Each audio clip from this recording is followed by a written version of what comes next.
সমুদ্র মন্থন। যখন দেবতা আর অসুররা অমৃতের সন্ধানে একত্রিত হয়েছিল, কিন্তু অমৃতের আবির্ভাবের সাথে সাথেই তাদের প্রচণ্ড যুদ্ধ শুরু হয়েছিল। সমস্ত দেবতা একত্রিত হয়ে অসুরদের আক্রমণ করলেন। একের পর এক অনেক অসুরকে হত্যা করা হচ্ছিল, কিন্তু এরপরে হঠাৎ করেই অদ্ভুত কিছু ঘটল। যে সমস্ত রাক্ষসকে হত্যা করা হয়েছিল তারা আবার জীবিত হতে শুরু করল। এটা দেখে সব দেবতারাই দ্বিধায় পড়ে গেলেন যে এ কেমন মায়া। কিন্তু যিনি নিজের শক্তিতে এই কাজটি করছিলেন তিনি কোনো মায়াবী রাক্ষস ছিলেন না, বরং একজন মহান ঋষি ছিলেন।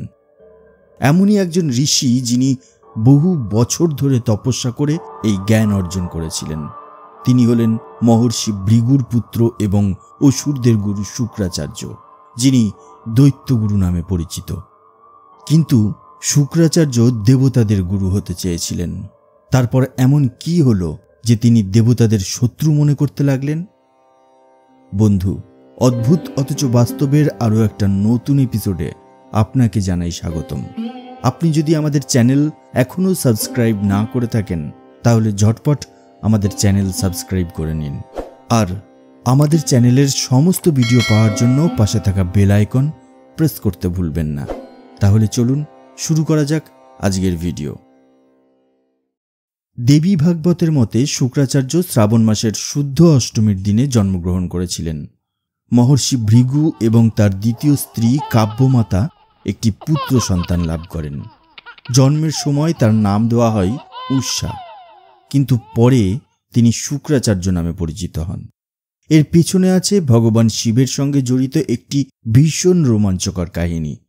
আর এই রোমাঞ্চকর কাহিনী জানতে আপনাকে এই ভিডিওটি শেষ পর্যন্ত অবশ্যই দেখতে হবে।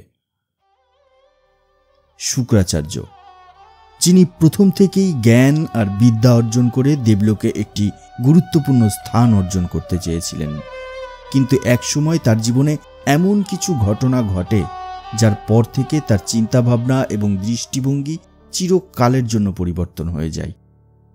শুক্রাচার্য শৈশব থেকেই অত্যন্ত তেজস্বী এবং বুদ্ধিমান ছিলেন, এবং অল্প বয়স থেকেই তিনি শিক্ষালাভের জন্য মহর্ষি অঙ্গরসের আশ্রমে থাকতে শুরু করেন। সেখানে অবস্থান করে তিনি তার গুরুর কাছ থেকে রাজনীতি, রণনীতি এবং বিজ্ঞানের মতো শিক্ষা লাভ করেন এবং তারপর আধ্যাত্মিক সাধনার জ্ঞান অর্জন করেন। শুক্রাচার্য মহর্ষি অঙ্গরসের সবচেয়ে প্রতিশ্রুতিমান ছাত্র ছিলেন, কিন্তু ধীরে ধীরে তার মনে ঈর্ষা জাগতে আরম্ভ করল এবং তার মন বিচলিত হতে থাকল। আসলে ঋষি অঙ্গরসের পুত্র বৃহস্পতিও ওই আশ্রমেরই বিদ্যার্থী ছিলেন। কিছুদিন পর থেকে শুক্রাচার্যের মনে হতে লাগলো যে ঋষি অঙ্গরস নিজের পুত্রের প্রতি বেশি মনোযোগ দিচ্ছেন। তিনি ভাবতে লাগলেন যে ঋষি অঙ্গরস জেনে বুঝে তার প্রতি মনোযোগী হচ্ছেন না। এইভাবে অনেক দিন পর্যন্ত বিচলিত থাকার পর একদিন শুক্রাচার্যের ধৈর্যের বাঁধ ভেঙে গেল, আর তিনি তার গুরুকে জিজ্ঞেস করলেন, আমি বৃহস্পতির থেকে বেশি প্রতিশ্রুতিমান, তাহলে কেন আপনি তার প্রতি বেশি মনোযোগী হচ্ছেন? কেন আপনি তাকে আমার থেকে অধিক জ্ঞান দান করছেন? তার প্রশ্ন শুনে ঋষি অঙ্গরস হাসি মুখে তাকে বললেন যে তার কাছে সব বিদ্যার্থী সমান, তা সে যতই তার পুত্র হোক না কেন। কিন্তু শুক্রাচার্য এই উত্তর শুনে সন্তুষ্ট হতে পারলেন না। গুরুর কথা তার ক্রমবর্ধমান হিংসার সামনে ব্যর্থ হল। অবশেষে তিনি ক্রুদ্ধ হয়ে ঋষি অঙ্গরসের আশ্রম ত্যাগ করেন এবং ঋষি গৌতমের আশ্রমে চলে যান। তিনি ঋষি গৌতমকে তার গুরু মেনে নিয়ে তার আশ্রমে শিক্ষালাভ করতে শুরু করলেন। কিন্তু সেখানে শীঘ্রই আবার এমন কিছু ঘটল যাতে শুক্রাচার্যের মনের ঈর্ষার আগুন পুনরায় আরও একবার জ্বলে উঠল। আপনি দেবলোকের গুরু হওয়ার যোগ্য নন। ইন্দ্রদেবের এই একটি মন্তব্য শুক্রাচার্যের বহু বছরের শিক্ষা ও তপস্যায় যেন নিমেষে জল ঢেলে দিল। ঋষি গৌতমের আশ্রমে অবস্থান করে শুক্রাচার্য কঠোর তপস্যা করেন এবং বহু দিব্য শক্তি ও জ্ঞান অর্জন করেন, যার মধ্যে সবচেয়ে অনন্য বিদ্যা ছিল মৃত সঞ্জীবনী মন্ত্র, যার সাহায্যে তিনি একজন মৃত ব্যক্তিকে জীবিত করতে পারতেন। শুক্রাচার্যের এই জ্ঞান তাকে বৃহস্পতির চেয়ে অনেক বেশি শক্তিশালী করে তুলেছিল। তাই ইন্দ্রদেবের কাছ থেকে এই কথা শুনে শুক্রাচার্য হতবাক হয়ে গেলেন। তিনি ভাবতে লাগলেন যে এত জ্ঞান এবং এত শিক্ষা অর্জনের পরেও কিভাবে তার যোগ্যতা নিয়ে প্রশ্ন উঠতে পারে। একটি জনপ্রিয় কাহিনী অনুসারে শুক্রাচার্য এবং বৃহস্পতি যখন তাদের শিক্ষা শেষ করে দেবলোকে পৌঁছেছিলেন, তখন তারা দুজনেই ইন্দ্রদেবের সামনে দেবতাদের গুরু হওয়ার ইচ্ছা প্রকাশ করেছিলেন।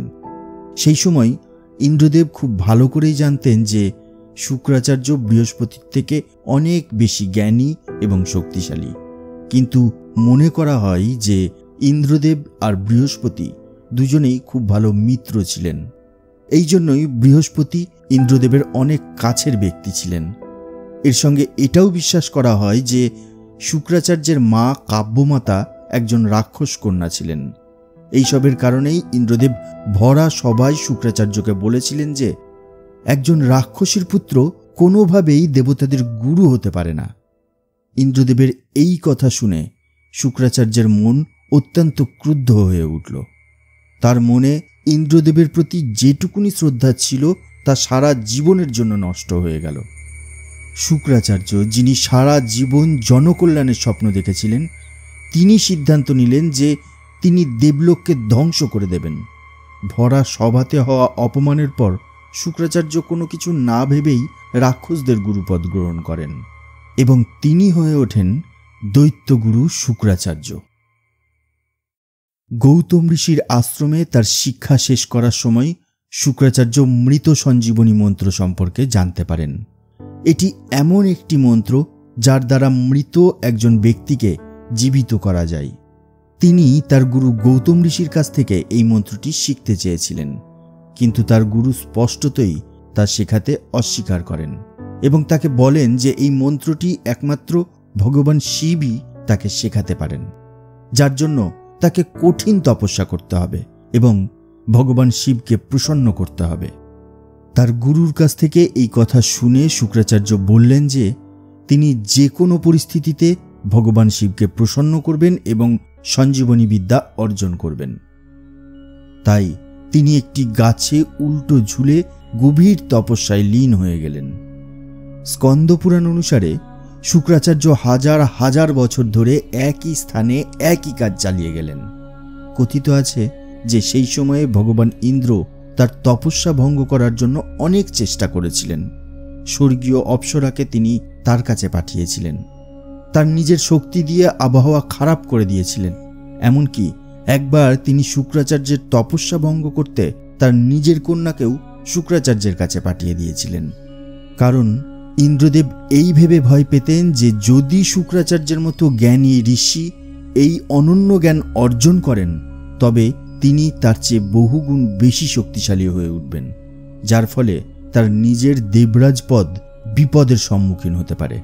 কিন্তু ইন্দ্রদেবের এই সীমাহীন বাধার সম্মুখীন হওয়ার পরেও শুক্রাচার্য নিজের তপস্যায় অবিচল থাকলেন এবং বছরের পর বছর তপস্যা করার পরে শুক্রাচার্য তপস্যায় প্রসন্ন হয়ে তার সামনে প্রকট হন ভগবান শিব এবং তার ইচ্ছা অনুসারে মহাদেব তাকে মৃত সঞ্জীবনী বিদ্যার জ্ঞান দান করেন। এর বদলে দেবাদিদেব মহাদেব তার কাছ থেকে একটি অঙ্গীকার করে নেন যে তিনি কখনোই এই জ্ঞানের অপব্যবহার করবেন না। কিন্তু আফসোস, শীঘ্রই শুক্রাচার্য ভগবান শিবকে দেওয়া সেই প্রতিশ্রুতি ভুলে গেলেন এবং তার কাছ থেকে প্রাপ্ত সেই জ্ঞানকে দেবতাদের বিরুদ্ধেই ব্যবহার করতে শুরু করলেন। যখন মহাদেব দেখলেন যে শুক্রাচার্য তার শেখানো সঞ্জীবনী মন্ত্রের অপব্যবহার করছেন, তখন তিনি খুব রেগে গেলেন। তিনি শুক্রাচার্যকে উচিত শিক্ষা দেওয়ার সিদ্ধান্ত নিলেন। শুক্রাচার্য মহাদেবের ক্রোধ বুঝতে পেরে তার থেকে বাঁচার জন্য এখানে সেখানে গিয়ে লুকাতে চেষ্টা করলেন, কিন্তু ভগবান শিব তাকে সেখান থেকেই খুঁজে বার করলেন। এই সময় শুক্রাচার্য মহাদেবের রাগের হাত থেকে বাঁচার জন্য তার কাছে ক্ষমা চাইতে শুরু করলেন, কিন্তু মহাদেব এতটাই রেগে গিয়েছিলেন যে তিনি তাকে গিলে নিলেন। শিবপুরাণ অনুসারে মহাদেব শুক্রাচার্যকে গিলে নেওয়ার সাথে সাথেই তিনি মহাদেবের কাছে ক্ষমা চাইতে শুরু করলেন, কিন্তু ভগবান শিব এতটাই ক্ষুব্ধ হয়েছিলেন যে তিনি স্পষ্টতই শুক্রাচার্যের সমস্ত কথা শুনতে অস্বীকার করলেন এবং তাকে বললেন যে এইটিই তোমার পাপের উপযুক্ত শাস্তি, এখন তুমি এইভাবেই আমার পেটে আটকা থাকো। শুক্রাচার্য ভীষণ ভয় পেয়ে গেলেন আর তিনি মহাদেবের পেট থেকে বাইরে বেরিয়ে আসার রাস্তা খুঁজতে লাগলেন। কিন্তু মহাদেব তার শরীরের সমস্ত ছিদ্র তপ বলের সাহায্যে একসঙ্গে বন্ধ করে দিলেন। মনে করা হয় যে শুক্রাচার্য এইভাবেই ভগবান শিবের শরীরের ভেতরে হাজার হাজার বছর ধরে আটকা থাকতে বাধ্য হলেন। কিন্তু এরপর একদিন তিনি সেখান থেকে বাইরে বেরিয়ে আসার রাস্তা খুঁজে পেলেন। তিনি ভগবান শিবের লিঙ্গপদ ধরে শুক্ররূপে বাইরে বেরিয়ে এলেন এবং বিশ্বাস করা হয় যে এই কারণেই তিনি শুক্রাচার্য নামটি পেয়েছিলেন। কিন্তু যখন মহাদেব শুক্রাচার্যকে দেখলেন তখন তার ক্রোধ সমস্ত সীমা অতিক্রম করল। সেই সময় মহাদেব শুক্রাচার্যকে আরও কঠোর শাস্তি দেওয়ার আগেই শুক্রাচার্যও মাতা পার্বতীর চরণে গিয়ে পড়লেন আর ভয়ে কাঁপতে কাঁপতে তিনি মাতা পার্বতীর কাছে মিনতি করতে লাগলেন। আর এই রকম অবস্থা দেখে মাতা পার্বতীর তার উপর দয়া আসলো। যখনই মহাদেব রাগে তার দিকে এগোতে লাগলেন তখনই মাতা পার্বতী মহাদেবের সামনে এসে দাঁড়ালেন। শিবজির শরীর তখন রাগের আগুনে লাল হয়েছিল, তার নেত্র ক্রোধে লাল হয়েছিল। কিন্তু মাতা পার্বতীকে তার সামনে দেখেই তার সমস্ত রাগ শান্ত হয়ে গেল। মাতা পার্বতী তখন মহাদেবকে বোঝালেন যে যেহেতু শুক্রাচার্য তার শরীর থেকে বাইরে বেরিয়ে এসেছে সেহেতু সে এখন তার পুত্রেরই সমান, তাই মহাদেব যেন তাকে ক্ষমা করে দেন। এরপর মহাদেব কিছুক্ষণ চিন্তা করার পর শুক্রাচার্যকে ক্ষমা করে দিয়ে তাকে বলেন যে আজ থেকে তুমি আমার ছেলে হবে। তারপর থেকে শুক্রাচার্য মহাদেবের পুত্র হওয়ার গৌরব অর্জন করেন। একজন মহান ঋষি যিনি শৈশব থেকেই অত্যন্ত বিদ্বান ছিলেন। সপ্ত ঋষিদের মধ্যে একজনের পুত্র হওয়ায় পিতার মতো তিনিও তার জীবনকে বিশ্বের কল্যাণে ব্যয় করতে চেয়েছিলেন। তিনি এতটাই শক্তিশালী ছিলেন যে ইন্দ্রদেব নিজেই তার ক্ষমতা দেখে ভয় পেয়ে যেতেন, যাকে স্বয়ং মহাদেব মৃত সঞ্জীবনী বিদ্যার বর দিয়েছিলেন এবং যাকে পরে মহাদেব নিজে তার পুত্র হওয়ার সম্মান দান করেছিলেন, যিনি ছিলেন অসুরদের গুরু। কিন্তু মহাভারতের আদি পর্ব অনুসারে যিনি নিজের দেহকে একবার দুই ভাগে বিভক্ত করে দিয়েছিলেন যাতে তিনি তার সমস্ত জ্ঞান দেবতা ও অসুরদের মধ্যে সমান ভাগে ভাগাভাগি করে দিতে পারেন। ইতিহাসে এমন অনেক কাহিনী আছে যা তার ব্যক্তিত্বের ভিন্ন দিক প্রকাশ করে। তাই শুক্রাচার্য সম্বন্ধে আপনার কি মতামত তা কমেন্ট করে জানাবেন। আজকের ভিডিও ব্যাস এই পর্যন্তই। আমাদের আজকের ভিডিও আপনার কেমন লাগলো সেটা নিচের কমেন্ট বক্সে কমেন্টস করে জানিয়ে দিন। আর আমাদের ভিডিও যদি আপনার ভালো লেগে থাকে তাহলে একটা লাইক করুন আর শেয়ার করে ছড়িয়ে দিন সবার মধ্যে। তাহলে দেখা হবে পরবর্তী ভিডিওতে। তার আগে অবশ্যই ভালো থাকবেন, সুস্থ থাকবেন। ধন্যবাদ।